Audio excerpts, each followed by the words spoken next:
सर्व शेतकऱ्यांना एक अतिशय आनंदाची बातमी आहे. शेतकरी ओळख क्रमांक निर्मितीची प्रक्रिया सुरू झाली आहे. असा शासन निर्णय झाला आहे की तुम्हाला यापुढे सर्व शासकीय योजनांचा लाभ या शेतकरी ओळख क्रमांकावरच येणार आहे आणि तो थेट तुमच्या बँक खात्यातही जाऊ शकतो.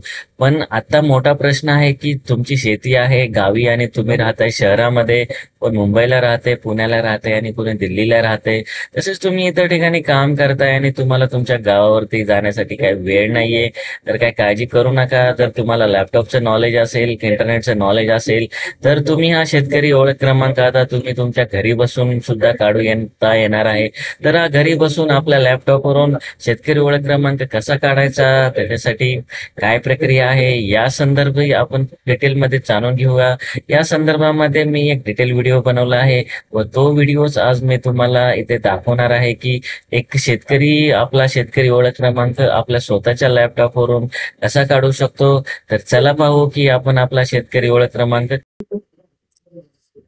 सुरुवातीला आपल्याला गुगलमध्ये जाऊन MHFR.agristech या वेबसाईट वरती जायचं आहे. तिथे गेल्यानंतर आपल्याला न्यू रजिस्ट्रेशन वरती क्लिक करून तिथे आपला आधार नंबर टाकायचा आहे. आधार नंबर टाकल्यानंतर तुम्हाला एक OTP येईल आणि तो OTP तुम्हाला व्हेरीफाय करायचा आहे.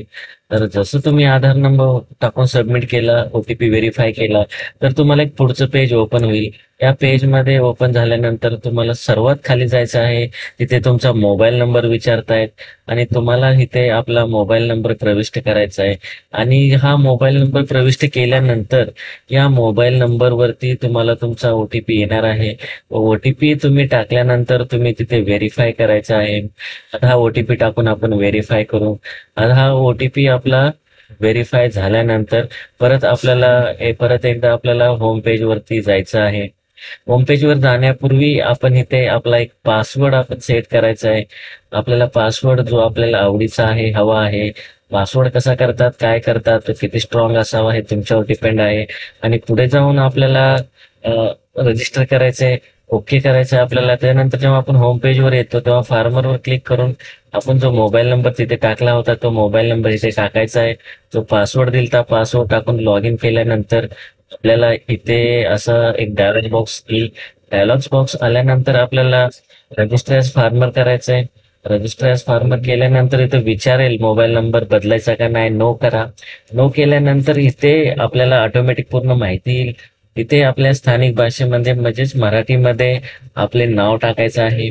आपले मराठीमध्ये नाव टाकायचं आहे. त्याच्यानंतर केअर ऑफ म्हणजे जे आपल्या वडिलांचं असेल किंवा पतीचं असेल तेही आपल्याला इथे नाव टाकायचं आहे तिथे.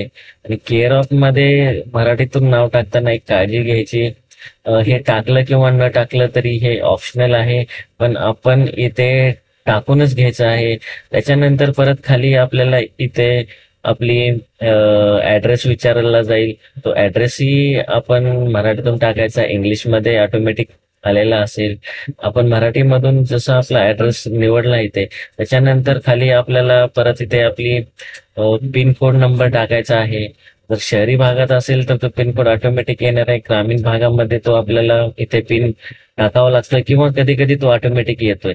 जर तुमचा पत्ता येत नसेल तर तुम्ही तिथे इन्सर्ट करू शकता. त्याच्यानंतर तिथे आपल्याला पुढच्या स्टेपवरती जाऊन आपल्याला इथे हे करायचं आहे. आपला फेसलँड डिटेल वरती गेल्यानंतर आपला जिल्हा तालुका गाव आपल्याला निवडायचं आहे. फेसलँड डिटेल गेल्यानंतर आपला जिल्हा तालुका गाव आपल्याला निवडल्यानंतर परत आपल्याला इथे गट नंबर टाकायचा आहे.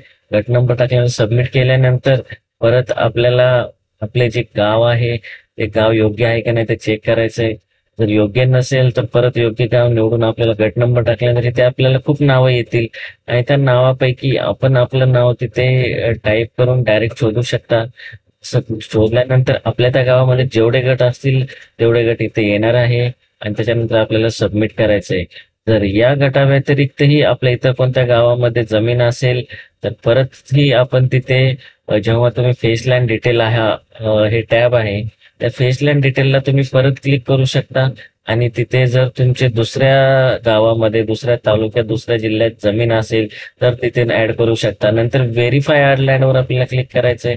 व्हेरीफाय ऑनलाईनला क्लिक केल्यानंतर तिथे रिव्हेन्यूला क्लिक करायचंय. रिव्हेन्यू नंतर आपल्याला तिन्ही ठिकाणी आपल्याला तिथे कन्सेंट देऊन सेव्ह केल्यानंतर ई साईन वरती जायचं आहे. ई साईनला गेल्यानंतर इथे आपल्याला आपला आधार क्रमांक टाकायचा आहे. आपला आधार क्रमांक टाकल्यानंतर आधारशी जो आपला संलग्न आहे आपला मोबाईल नंबर, त्या मोबाईल नंबरवरती आपला ओटीपी जाणार आहे. व हे आधार नंबर टाकण्यापेक्षा अगोदर आपल्याला वरती एक चेकबॉक्स दिसतोय.